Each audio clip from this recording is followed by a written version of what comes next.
ಇವತ್ತು 1:30 ಸುಮಾರು ಒಂದು ಘಟನೆ ನಡೀತು. ನಾನು ಬೆಂಗಳೂರು ಹೋಗ್ಬೇಕಂತ ಹೇಳಿ ಸ್ನಾನಕ್ಕೆ ಹೋಗ್ತಾ ಇದ್ದೆ. ಎಲ್ಲಿ ಓಣಿಲೆಲ್ಲ ಹೆಂಗಸರೆಲ್ಲ ಗೌಜಿ ಹೊಡಿತಾ ಇದ್ರು.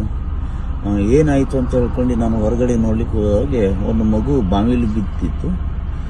ಎಲ್ಲರೂ ಹೊಯ್ಕೊಂಡು ನೋಡಿ ನನಗೂ ಆ ಮಗು ನೋಡ್ತೇನೆ. ಅವಳು ಕಿರ್ಚಾಡೋದು ನೋಡಿ ನನಗೆ ನೋಡ್ಲಿಕ್ಕಾಗಲಿಲ್ಲ. ನಾನು ಹಗ್ಗ ಒಂದು ಯಾರ ಹತ್ರ ಪಕ್ಕದಲ್ಲಿ ಹಗ್ಗ ತೊಗೊಂಡು ಬಂದರು. ಆ ಹಗ್ಗ ತೊಗೊಂಡು ಕೆಳಗಡೆಗೆ ಇಳಿದೆ. ಅದು ಏನೋ ಮಾಡ್ಕೊಂಡು ಆ ಮಗು ಕೆಳಗಡೆಗೆ ಹೋದ ಕೂಡಲೇ ಒಂದು ಸಣ್ಣ ಪೈಪಿಗೆ ಹಿಡ್ಕೊಂಡಿದ್ಲು ಅವಳು. ಆ ಪಂಪ್ ಸೆಟ್ಟಿಗೆ ಬರುವಂಥ ಪೈಪಿಗೆ ಹಿಡ್ಕೊಂಡಿದ್ಲು ಮಗು. ನಾ ಇಮಿಡಿಯೇಟ್ಲಿ ಹಿಡ್ಕೊಂಡು ಅದು ಬಂದ ಕೂಡಲೇ ಅದು ನನಗೆ ಬಂದು ತಪ್ಕೊಂಡ್ಲು.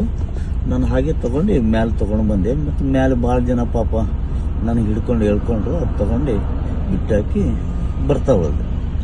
ನಾ ಏನು ಆ ಮಗುಗೆಲ್ಲ ಉಳಿಸಿದೇನಿಲ್ಲ. ಅವಳ ಆಯುಷ್ಯ ಗಟ್ಟಿ ಇತ್ತು.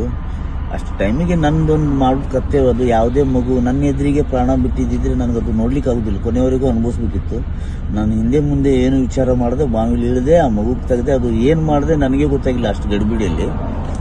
ನನಗೆ ಈಗೂ ಎಲ್ಲ ಅತ್ಲಾಗಿತ್ಲಾಗೆಲ್ಲ ಸ್ವಲ್ಪ ತೆರೆದೋಗಿದೆ. ಆ ಮಗು ಆಯುಷ್ಯ ಚೆನ್ನಾಗಿತ್ತು. ಆ ಮಗು ಚೆನ್ನಾಗಿರಲಿ ಅಷ್ಟೇ. ನಮ್ಮದು ಆಗಿದೆ. ಆ ಮಕ್ಕಳು ಮುಂದಿನ ಜೀವನ ಪಾಪ ಒಳ್ಳೆ ಜೀವನ ಮಾಡ್ಕೊಂಡು ಹೋಗಲಿ ಅನ್ನೋದು ಒಂದೇ ಅಭಿಪ್ರಾಯ ನಮ್ಮದು. ನನಗೆ ಯಾರು ನ್ಯೂಸ್ ಮಾಡಿದ್ದಾರೆ, ಅದು ಯಾರು ವಿಡಿಯೋ ಮಾಡಿದ್ದಾರೆ ಅಂತಲೂ ಗೊತ್ತಿಲ್ಲ. ಈಗೆಲ್ಲರೂ ನೀವೆಲ್ಲ ಕೇಳ್ತಿದ್ದೀರಿ ಅಂತ ಹೇಳಿ ಈ ವಿಡಿಯೋ ಕೊಟ್ಟಿದ್ದೀನಿ. ನಮಸ್ಕಾರ.